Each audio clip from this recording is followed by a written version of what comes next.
Bonjour Hanoï. À bord de notre tricycle, nous voici partis à la découverte de la plus vieille ville d'Asie du Sud-Est, qui fête son millénaire, fondée par Li Tiao en l'année 1010. Quand l'empereur fit son entrée, un dragon doré s'élança de la citadelle et disparut.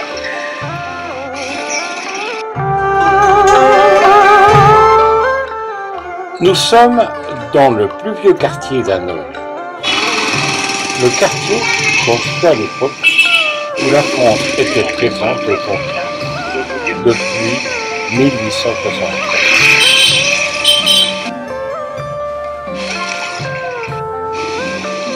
Ces rues, au nombre de 36, à ce jour, mémorisent une certaine époque, où chaque rue était spécialisée dans une activité.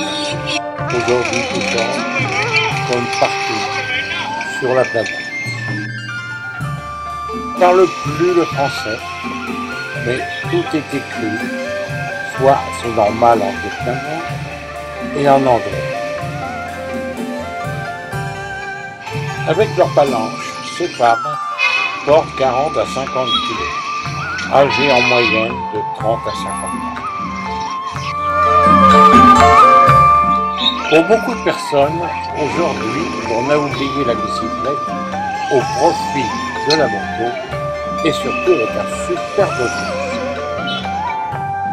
Mais ces quartiers sont surtout encore aujourd'hui très animés. Les bâtiments modernes ont fait leur apparition. Et la circulation s'est intensifiée. Transport en commun sur une moto comme vous pouvez en vivre. Parking ou moto.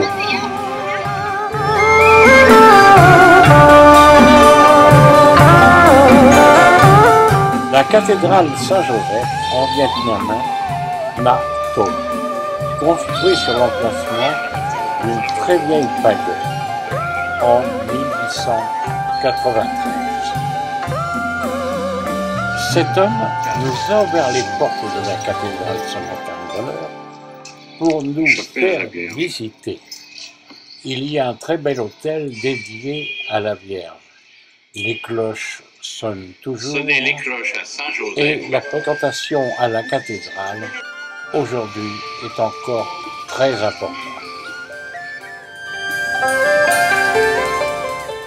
Depuis un certain nombre d'années quand même, malgré le régime, une certaine libération de la religion permet à environ 10% des Vietnamiens de la région du Matin de pouvoir pratiquer tous les dimanches.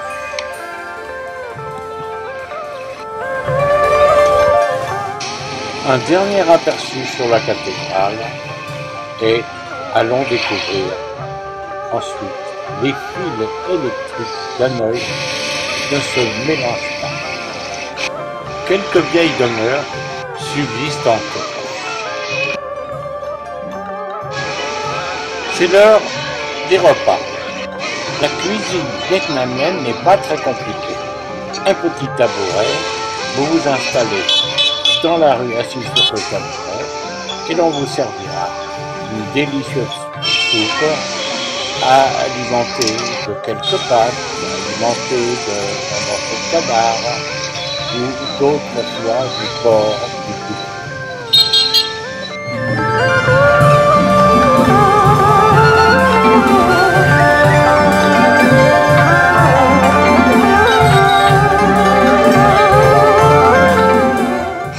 Trangtok, temple bouddhiste situé sur une presqu'île. Celle-ci est la plus ancienne de la capitale, plusieurs fois rénovée. Galerie au grand bond et aux trois mers célestes, mère de la terre et mère des grands-mères. Elle fut construite sous l'Inamdé au VIe siècle.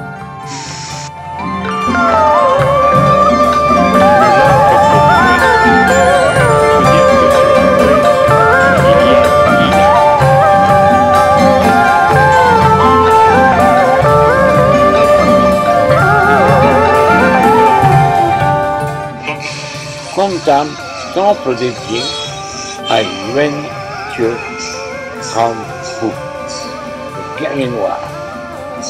Il fut vainqueur d'un renard à 9 pieds. Dieu de la guerre, il est très vénéré par les Vietnamiens.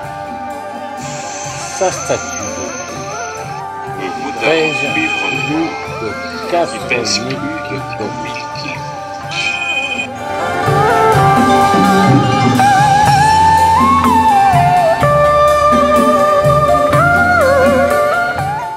Le buste de l'artiste ayant réalisé la statue.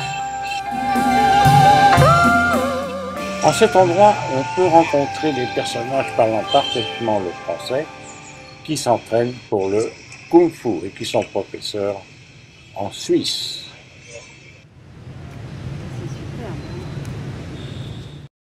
Après avoir traversé l'entrée, le pavillon de la Constellation, nous sommes dans la première cour, le puits de la clarté céleste.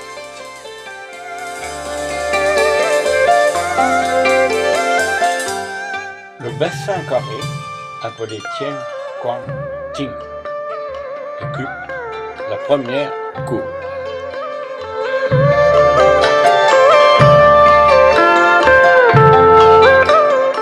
La seconde cour, avec les stèles, les tortues, sont les noms des lauréats, lesquels seront de futurs mandarins appelés aux hautes responsabilités de l'État. Certaines sont écrites encore en langue chinoise.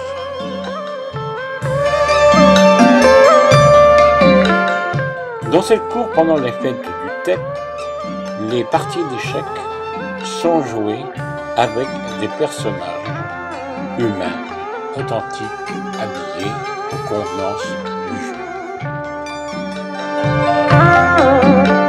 Nous pénétrons dans la troisième partie, où là se dresse au fond le temple de Confucius.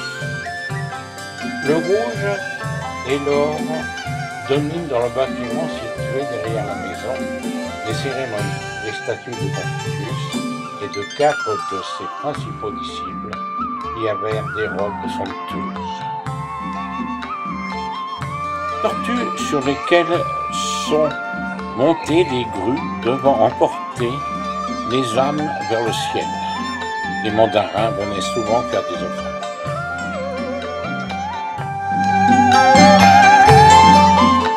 Statue des disciples de Confucius.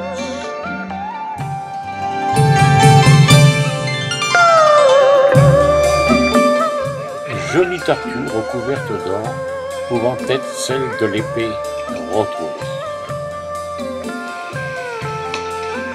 Sous nos yeux, statue de mandarin. Li Nantong, Nguyen Tang Kong, fonda le temple de la littérature en 1070. Son fils monta sur le trône en 7 ans, intelligent et très beau. En 1076, il fonda la première université nationale vietnamienne et développa l'éducation confucéenne.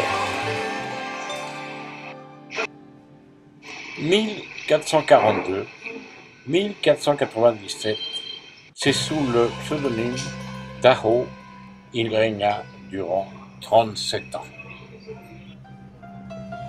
Nous arrivons au lac de l'épée perdue, Hoa Kien. Il y a pas longtemps, le roi, le Loa, s'était vu confier par la tortue sacrée une épée et il s'en servit contre l'ennemi. Plus tard, la paix est revenue, la tortue est venue a réapparu pour réclamer l'épée et le roi lui restitua.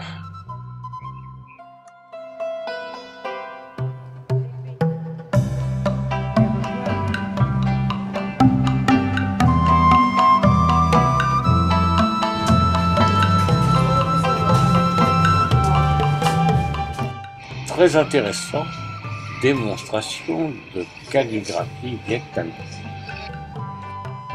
Pour ne pas cacher, on utilise les vieux papiers pour se préparer certainement pour une œuvre spéciale. À l'intérieur de la pagode Nyok, temple de la tortue, le dieu de la littérature, Ban Xuan. L'on croirait un lustre de Murano. Et je pense que maintenant, il faut respecter le lieu de la prière, car nombreuses personnes viennent prier en cet endroit.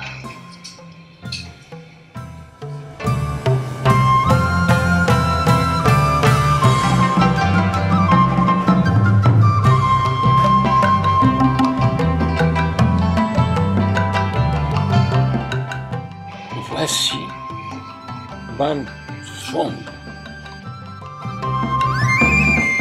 Nombreuses sont les offrandes qui sont faites à Ban Xuan.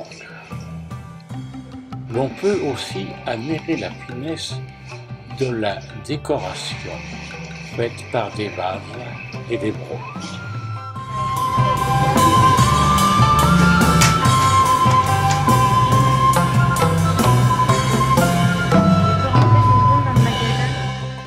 Mais à l'extérieur, les parties de dames sont importantes. Une cheminée. Et l'on brûle quoi? Eh bien, on brûle des billets de banque. Mais rassurez-vous, ils sont faux. C'est dédié vers le ciel, vers le céleste.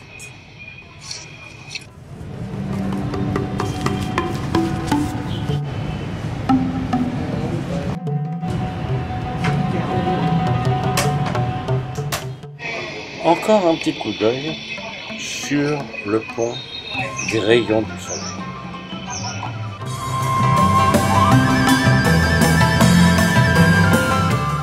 Cet endroit était un lieu très spécial, porte-bonheur déjà par sa beauté, car tous les mariés viennent se faire photographier des prises de vue en souvenir près du lac de l'épée perdue.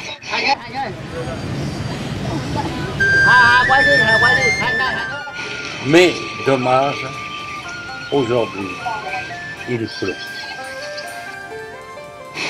Reprenons un tricycle et un tour de vue. Nous allons passer devant le théâtre des marionnettes sur l'eau. Eh bien, nous profitons de passer, de faire une petite visite détendue dans les rues de Hanoï et de découvrir ses habitations, ses constructions. Et cet homme qui fume une pipe à eau tranquillement.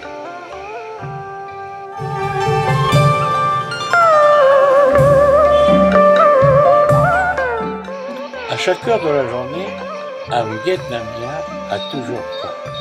Et des restaurants de rue tels que vous voyez sont toujours prêts à vous servir. Entre autres, regardez ces jolis canards.